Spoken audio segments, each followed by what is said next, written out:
Welcome back to Joe Stone Unboxing. Apologies in advance for the voice. There might be a bit of coughing during the making of this video. The dreaded lurgy. I suppose it was inevitable, wasn't it?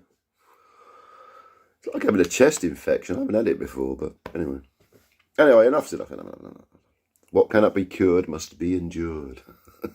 Right, let's talk Chris Billam-Smith versus ISAAC Chamberlain, which, do you know what? It's a fight that intrigues me.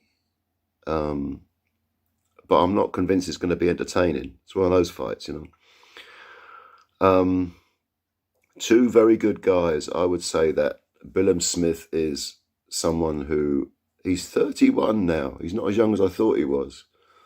But I looked at his age on BoxRec, and 31 is, I thought he was about 28, 29. But anyway, it's, you know, he's definitely at the point where he's got to be pushing for a world title fight. And he is. He's highly ranked. And he's in against ISAAC Chamberlain, who is I think probably more naturally talented and more naturally athletic, but whose career has clearly stagnated over the last few years. Because the first thing that strikes me about these two fighters is the activity versus the inactivity issue.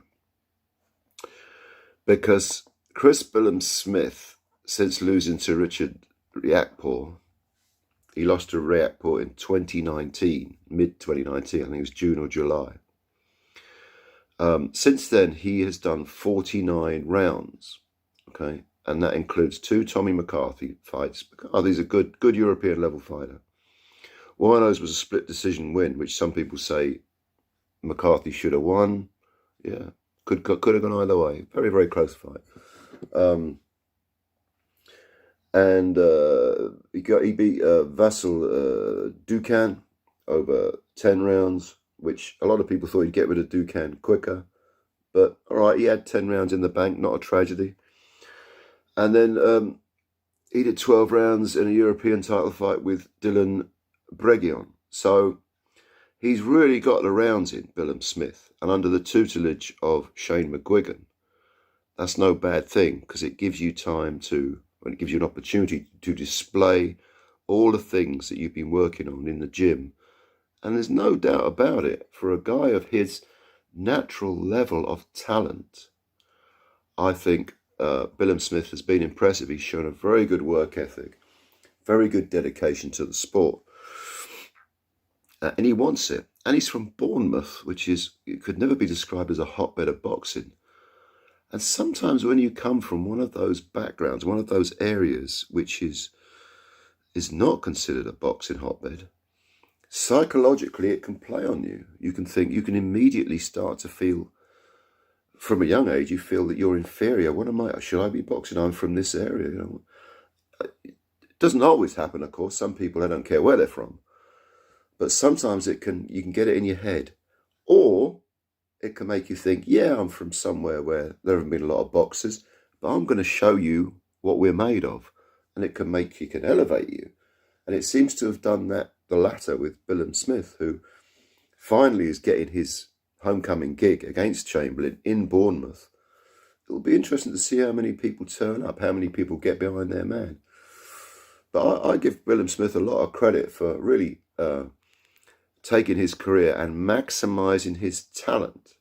49 rounds since the Riakporhe defeat. That was a points defeat. It's not like he was wiped out or beaten up and systematically chopped down. But you have to flip that over and compare and contrast with Chamberlain, and it's night and day. It's chalk and cheese. Chamberlain's 3 years younger. He's 28, and he's done 6 rounds since the win over Luke Watkins, which was a scrappy 10-round decision. I say he's done 6 rounds. In fact, he hasn't, because I think three of those fights were 1-round knockouts. There was a 1-round body shot victory in his last fight, and that was back end of last year. That was against Dylan Prasovic. and that was for the IBF International Intercontinental Cruiserweight title, whatever that thing's called. Means virtually nothing. But the rest of the opposition has been absolutely woeful. I mean, real low-level stuff. So even if Chamberlain, as he says and has been implied, has taken time out to go away and hone his craft and learn new things and travel abroad a bit, try some new ideas, touch of the old AJ when he was looking for a trainer sort of thing. Even if Chamberlain has done that, he hasn't had the chance to put it into operation, even once. So it's all a case of, okay, I've done this work behind the scenes. I've now got to put it out there. But you may think you can do that, but until you do it, you don't know for certain you can do it. One thing I would say about Chamberlain is, from what I've read, he is looking bigger. He's 28 now, so he has kind of grown into his body. And he's getting that proverbial man strength, man size, you could say. Because prior to this, if you go back, 4 years, whatever, to when he was in his mid-20s, early to mid-20s, certainly against a Coley in 2018, he looked like he was stuck between weights, between light heavy and cruiser. And a Coley knocked him down a couple of times, and basically it was an ugly fight, a real stinker of a fight. A Coley just, ragdolled him in places, and it was a horrible fight, absolutely horrible. And then he had the comeback in the same year, actually, back end of 2018. He beat Watkins, and that was a rough and tumble fight. Luke Watkins, he got wiped out in 3 by a Coley, but he gave Chamberlain a pretty good fight. I thought he was hanging on desperately at the end of the fight, but Chamberlain won, I think, a deserved round, even though he did lose rounds in that fight. And again, it looked to me like it was the size thing. So over these last 4 years, it's quite possible that Chamberlain has grown exponentially in terms of actual physical strength, and behind the scenes has been honing his craft, learning new ideas. But the inactivity, I can't get beyond the inactivity, especially in comparison to Chris Billam-Smith's, excellent activity. So I think in terms of I think that's going to play a major factor. I think what we might see is ISAAC Chamberlain starting very quickly, like he would against a lesser opponent, with the intention of getting his work done early and landing hurtful punches, and Billam-Smith being the more, static's the wrong word, but the more readable, predictable, the more conventional fighter. I think he'll probably have to soak up a few shots, might find him a little time to get his jab going, his rhythm going.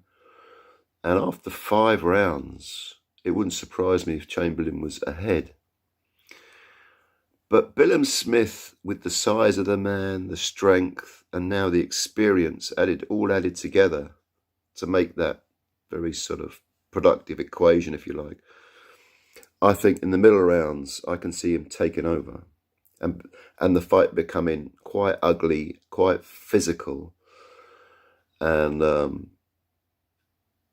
by the later rounds, the last 4, so 9, 10, 11, 12, I think we'll see Billam-Smith really putting it on physically as much as in terms of boxing technique. I think he will have probably got his jab going, probably settled into a grueling, grinding, not a slugfest, but a sort of cross between a boxing match and a slugfest. And I think Billam-Smith will take over in those latter rounds. And I see Chris Billam-Smith winning an ugly fight. I think a lot of it will be up close. I think Billam-Smith will try to get the jab going, try to do those technical, conventional things that he's been taught. But Chamberlain, having had some early success, will probably lose his way a little bit. Maybe his gas tank will run a bit dry, all that all that inactivity. I think Billam-Smith will take over. When he's not trying to box, trying to find his rhythm, he'll be grabbing hold of Chamberlain, leaning on him. Billam-Smith is a big unit. Probably end up at heavyweight or maybe bridgerweight, dare I say it. And I see Billam-Smith winning this fight down the stretch, winning a decision. I don't think he'll stop Chamberlain, but I think he'll land some hurtful punches, and certainly in the second half of the fight. And I think he'll probably win a decision in the 116, 112, 115, 113. Maybe. I'll go with 116, 112. A decision. Is it possible either man could score a knockout? Chamberlain, early on, if he lets it all hang out and really gambles, it's feasible. It's feasible. He could catch Billam-Smith cold. With conventional fighters that have learned, that have to fight to textbook methods, if they are taken away from that and say hurt early and flawed and forced to act on instinct, forced to improvise the script, then I think sometimes they can come apart at the seams and just get caught in the headlights, not really know what to do. Instinctively, they don't know what to do. So it's feasible ISAAC Chamberlain could do that. Billam-Smith, if he's going to stop Chamberlain, I would say would be later, the last 4 rounds, 3 or 4 rounds. But I'm going to stick with my original prediction. I think with Billam-Smith, it will be a grinding down of the opponent, the water on rock thing. But I don't think that'll happen. I think I'll stick with my opinion, my prediction, if you like. Billam-Smith to win an ugly fight on points. 116, 112 roughly. Okay. So, what do you think? Leave your comments below as always. I always appreciate you watching my videos. You know, the channel seems to have hit that little plateau now in terms of subscribers. 630, I think we got. You know, let's try and get it up a little bit more. I'd like to hit 1,000. That would be a real great thing. But thank you for watching. Leave your comments below. Much love to all of you as always, and we will speak again soon. Bye-bye for now.